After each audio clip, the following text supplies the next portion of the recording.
À l'école, on se parle de bricole, de choses anticoles.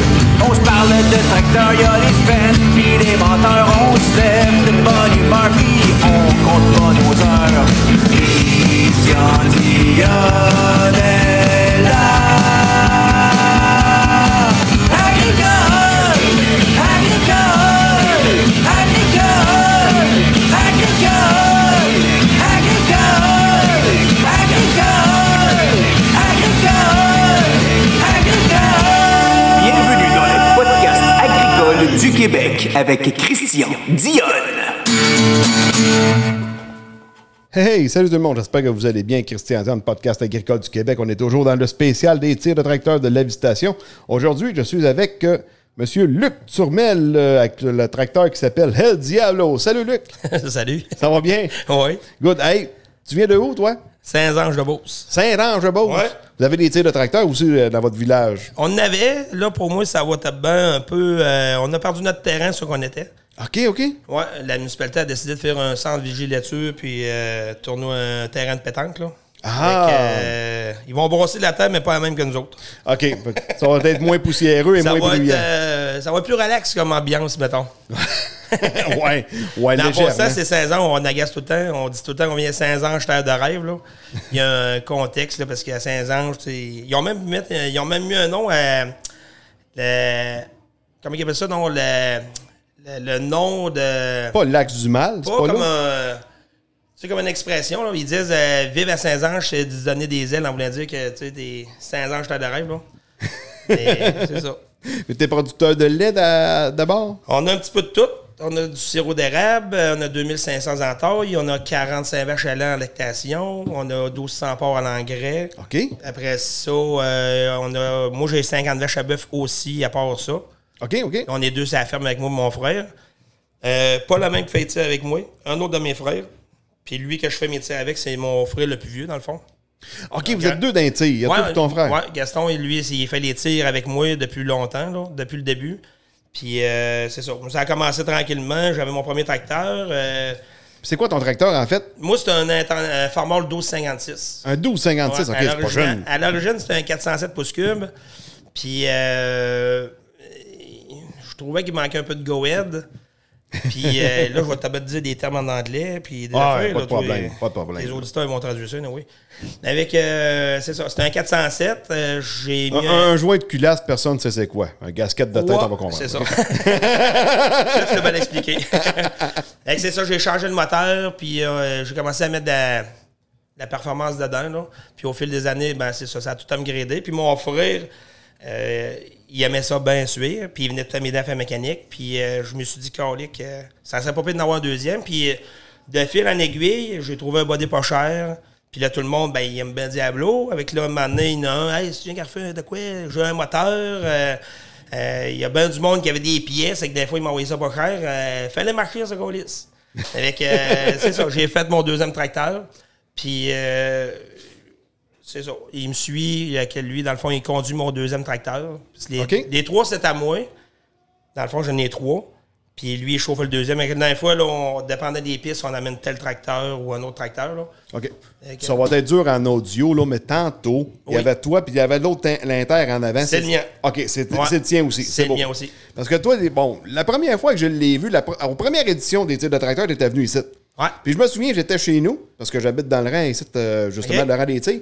Puis j'ai vu passer ça, ce tracteur-là, avec une tête de diable, c'est qu'en avant. En avant sur le shell. Que c'est ça, cette affaire-là. Mais tu sais, quand je l'ai vu tirer, c'est parce que t'as envoyé de la boucane aussi dans le nez du diable en avant.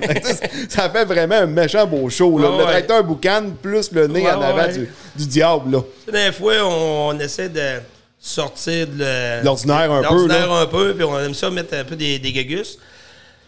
Au début, quand j'ai commencé, je n'avais en tabarnak des gugus. J'avais des barils de bière, puis...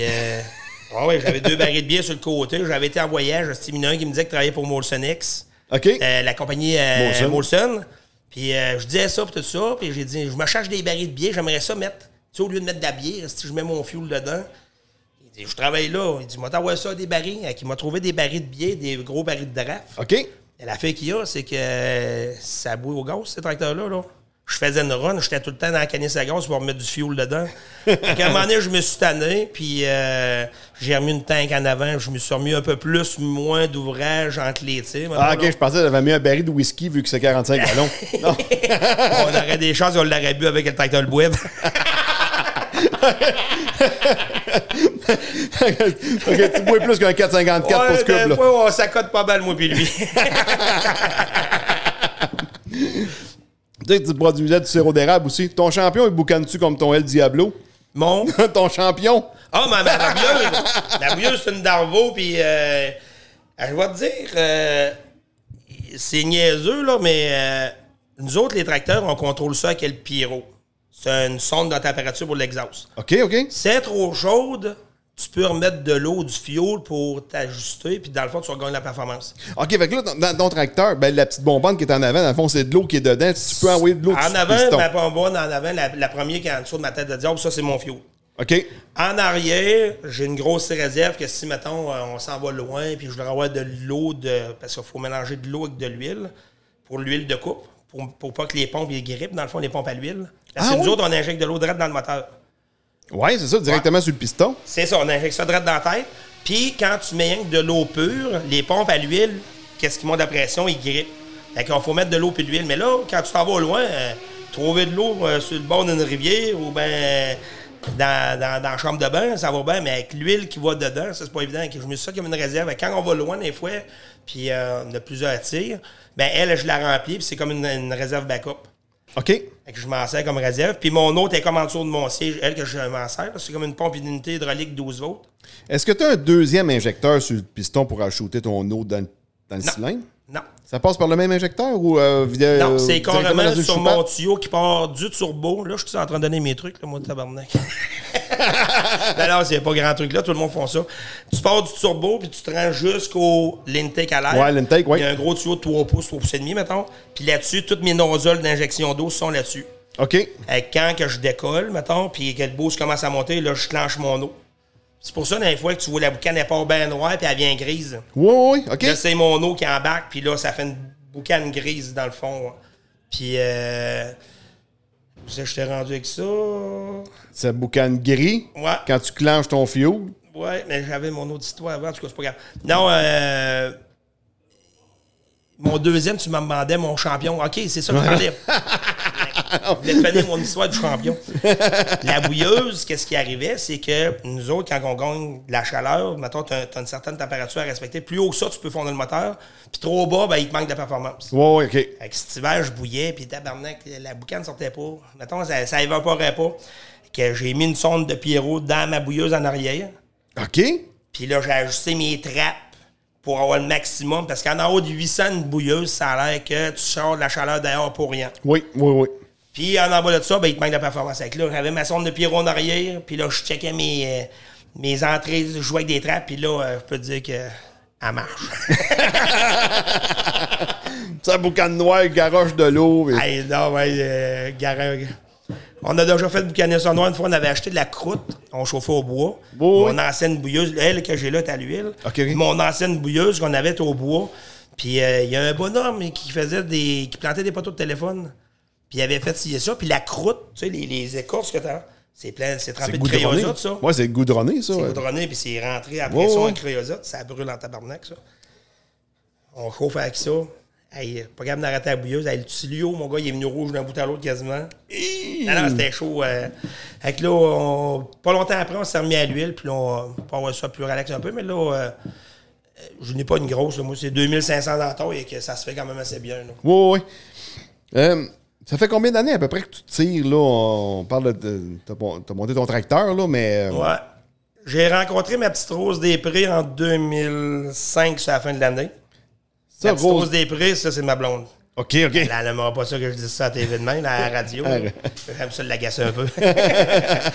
Non, je l'ai rencontré en 2005, puis l'année d'après, en 2006, j'ai commencé les tirs parce qu'on avait été dans la voir, puis j'ai tombé. Je n'en faisais déjà qu'un tracteur stock. OK. Un tracteur d'avant dans le cours. Un tracteur de ferme, 60-70 forces à peu près. OK, t'allais finir avec le lendemain. Ouais, c'est ça. Il est tout le temps prêt, mais ça faisait 2-3 ans que j'en faisais des locales, là, puis tu reviens le soir, il faut que tu rajustes la barre ou la changer. Il faut que tu remettes ça comme pour travailler. Je trouvais ça plate. Puis à un moment donné, je parlais de ça. J'ai dit, à un moment donné, j'aimerais ça avoir un tracteur de ça. Elle a dit, vas-y. OK. Paradon, un de mes chums de gars avait un tracteur à vendre, qui avait ramassé, il n'avait pas rien fait dessus. Et que là, j'ai commencé ma mécanique. Tranquillement, je connaissais pas ça.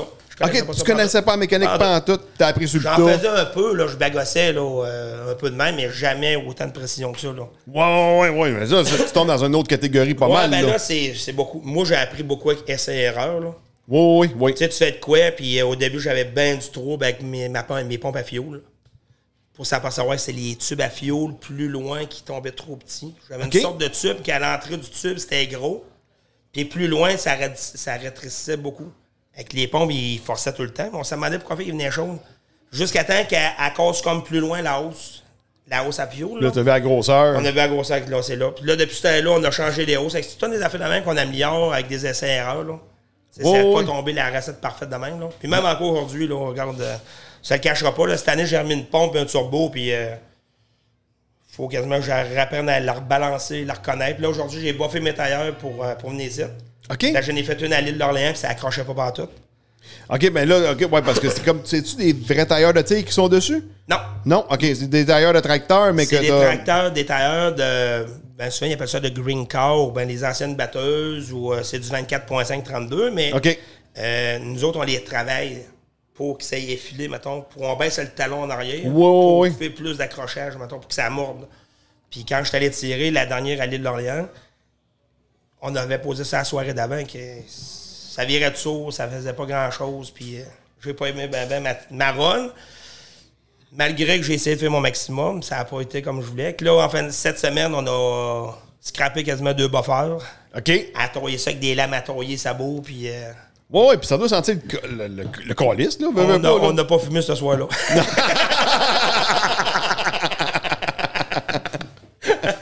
C'est sûr. Il y avait même qu'à dans ta barnaque dans le garage.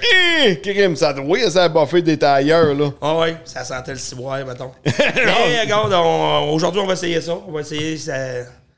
J'ai hâte de voir si ça va être pas pire, si on a fait... ben là, si on a amélioré la situation, mettons. Là, tu viens réessayer ton tracteur d'une certaine façon. Ouais, parce que là, j'ai une nouvelle pompe à fioul, j'ai un nouveau turbo. Et là, c'est tous des nouveaux setups. Je le décolle à quel RPM, je lâche dessus, je lâche dessus la clutch, je mets combien de livres d'air dans mes tailleurs. C'est toutes des choses, là, tu sais. Mon ancien setup, là, j'arrivais, toc, 2-3 PZ là, puis je savais parfaitement ce que je m'en allais, dépendant des pistes. Ouais. Mais là, il est plus fort un peu qu'il était. Puis, tu sais, j'ai changé plein de choses avec tout est différent un petit peu. Ça paraît pas, mais tu changes de quoi quelque part, puis la configuration ou je vais dire... Ça débalance le restant, tu sais. Ça débalance le restant. C'est ça. Puis la transmission là-dedans, c'est quoi? C'est un ILO 4 vitesses, une transmission typique internationale? Que tu m'en parles. Oh, qu'est-ce que tu as de quoi dire? Parce que t'as pas de l'air content. Ça a coûté une pièce à quart. OK. Et moi, ça faisait peut-être 10 ans, 11 ans, j'avais pas vraiment touché au tracteur, un petit peu de fignolage de pompe à fioul. Tu sais, j'avais fait les réparations de base. Je m'étais fait des gears spéciales dans la transmission. OK.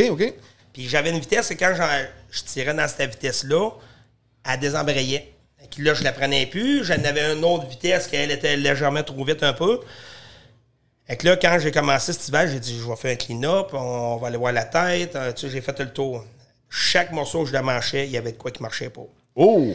J'avais 2 gears de brisé dans la transmission. Les breaks, ça marchait plus. Là, j'étais allé au différentiel. Le différentiel, il était fini, raide. Les pistons, moi, ça fait depuis 10 ans que je tirais avec le même moteur. Normalement, tu as un certain gap pour... parce que quand le moteur vient chaud, les rings prennent l'expansion. Oui. Si c'est trop serré, ils frottent dans les sleeves, puis là, tu manges tes rings de compression. OK. Mais moi, il n'y avait pas de danger, ça arrive. Là, t'aurais pu passer quasiment 2 dizaines sur le travail, même plus que ça. Là. J'avais vraiment une grosse écart dans mes rings de compression. Fait que là, j'ai fait comme le tracteur d'un bout à l'autre. Avec la transmission, ça a coûté pas si pire. Tout bérigné, j'ai tout armé des... J'ai pris comme un modèle qu'il y avait aux États-Unis que je savais pas, mais moi, je voulais avoir bérigné en dedans des gears satellites, en arrière, je voulais à total, mettons. Tant qu'à le faire... Tu voulais que les gears satellites soient sur le bearing aussi. Tout bearing, en arrière de la gear, d'un side gear, je voulais tout ça s'ébérigner. Je voulais pas avoir aucun washer. Juste pour expliquer vite, les gears satellites, c'est quand on barre le différentiel, ces gears-là, ils viennent barrer, ce qui fait que les deux roues vont tourner en même temps. Fait que si tu as une roue qui vire plus vite que l'autre, ces gears satellites-là se trouvent à tourner. Mais quand ils sont pas sur bearing, ça peut arriver que ça se mange, cette affaire-là. Quand on dit un différentiel fer sous fer, parce qu'on dit on a déjà eu un Magnum, un 7110, puis il y avait justement ce défaut-là, il était fer sous fer, puis on faisait de la sole avec ça. Le tracteur tourne en rond, tout le temps une roue qui vire plus vite que l'autre. À un moment donné, on chiait le différentiel, puis à un moment donné, après le troisième, on s'est écœuré, on l'a changé, puis là, première affaire, ça prenait un différentiel sur bearing. C'est ça. On veut de la pas avoir une affaire faire souffrir. Il est prêt pour les tirs. C'est ça. Ouais, mais on t'es pas avec, là, mais. Mais tu sais, juste pour expliquer vite, là, parce que c'est sûr qu'on parle des fois dans des temps que pas tout le monde comprenne la mécanique, mais ça fait rien. Si vous avez des questions, revenez, écrivez-moi, je vais essayer de vous répondre du mieux de mes connaissances. Ça va, ben ton affaire, c'est correct. Bon, oui, non. C'est bien expliqué. Non, ben, je suis pas complètement cave. Je suis pas mal, mais pas trop. Tu sais, c'est quand même pas si pire, là. Je suis quand même à me débrouiller. Mais quand je te parlais de la transmission, parce que la transmission inter, c'est le typique international high-low 4 vitesses. Ouais. À partir de la série 56, est-ce qu'il y avait un TA? Comme toi, ton 1256. Moi, mon 1256, il y avait un TA. Il y avait un TA, OK. Les 06, je suis pas sûr s'il y avait un TA. OK, ouais, 12, mais je 06. crois que oui, parce que tout inter, ils ont tous le même différentiel.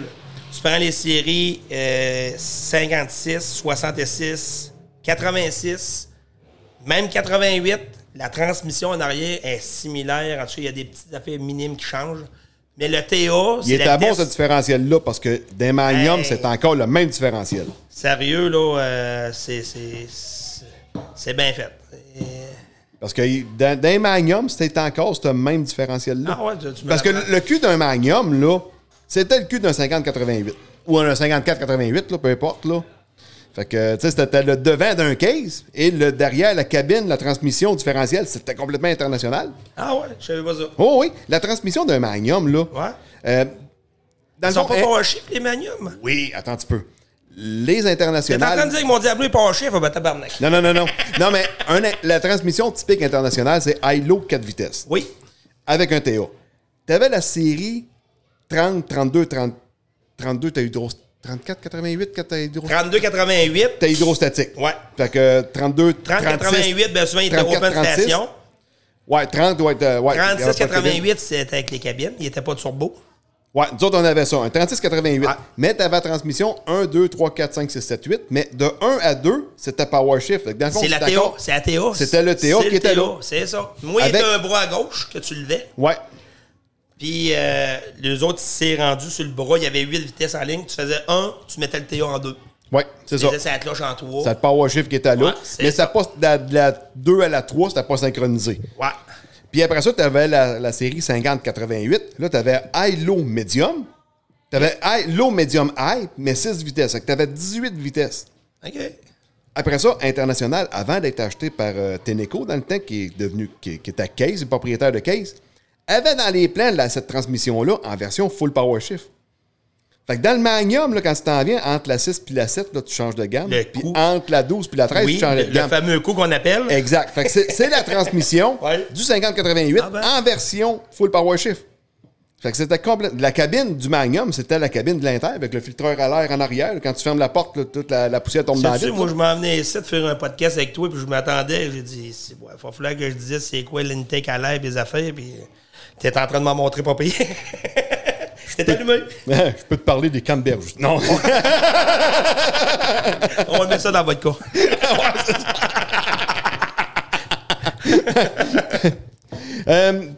Ta saison en escalade, t'as fait combien de tirs cette année?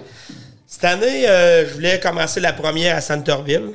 J'aurais aimé ça aller là, à Centerville, au Nouveau-Brunswick. OK. Ouais. Et là, quand j'ai commencé à démarcher mon Diablo, là, tout était pété dans sa moitié. Ben, pas fini, mais il y avait un gros manège, puis j'attendais mes pièces. Puis, c'est ça, que j'ai décidé de pas aller à Centerville. J'ai commencé à Saint-Agapi, dans l'association. Oui. Il y a une fédération de tir de tracteurs, un peu comme Patrick qui faisait, là, dans le fond, qui parlait j'ai fait Saint-Agapi, Honfleur, Saint-Isidore. Après ça, on est descendu à Quaticook. Oui. J'étais allé la fin de semaine passée à l'île d'Orléans. Puis aujourd'hui, je viens voir le bon monde de la visitation. Good. Ça nous fait bien plaisir de te recevoir. On a tout le temps bien reçu, c'est sérieux. Là. C'est du monde, je te dirais, que c'est funné, beaucoup familial. Oui, beaucoup d'enfants. Ben, Oui, on commence de oui, bonne heure. Tu sais, dans la ben base, oui. ça commence, ça tire de soir. Tu sais, il y a C'est peut-être ça. moins d'enfants un peu là. Tu sais, c'est comme parfait pour avoir un animateur qui est un langage un petit peu plus vulgaire, mettons, là. Ici, là, On sait pas de qui tu parles. Non. Il est bon. Jamais. Tu sais, Flamand est super bon, Ben mais tu sais, oui, ben oui. comme ici, là, les enfants, tu sais, on commence de bonne heure avec Dans la vie, tu sais, tu peux être aimé, tu peux pas être aimé de tout le monde, puis tu peux pas être détesté par tout le monde. ce qui était le fun aussi avec lui, c'est parce qu'il connaît tous les coureurs, il connaît tous les Ouais, tracteurs, tu sais, c'est... Il est même capable de te dire, regarde, fais pas cette classe-là, là. Ceux-là, ça marchera pas, eux autres, ils se passent chargés, là. Ouais, mais puis- souvent, c'est lui qui, un peu, qui dirige. Ouais, puis quand il y a du monde de mêlée, c'est lui qui démêle. Oui. Puis quand il y a un verre de prix, ça se démêle en tabarnak. la chemise a plus de boutons. Ouais. Quand il y a un nœud, là, quand il fait sa chemise, puis il se fait un nœud à la main, puis il a le chest ouvert, là, il est prêt. Good. Hey, Luc, surnommé El Diablo, ça m'a fait un gros plaisir de te recevoir. Ça me fait plaisir, moi aussi. Puis on se dit à la prochaine. On se dit à la prochaine. Salut. Salut.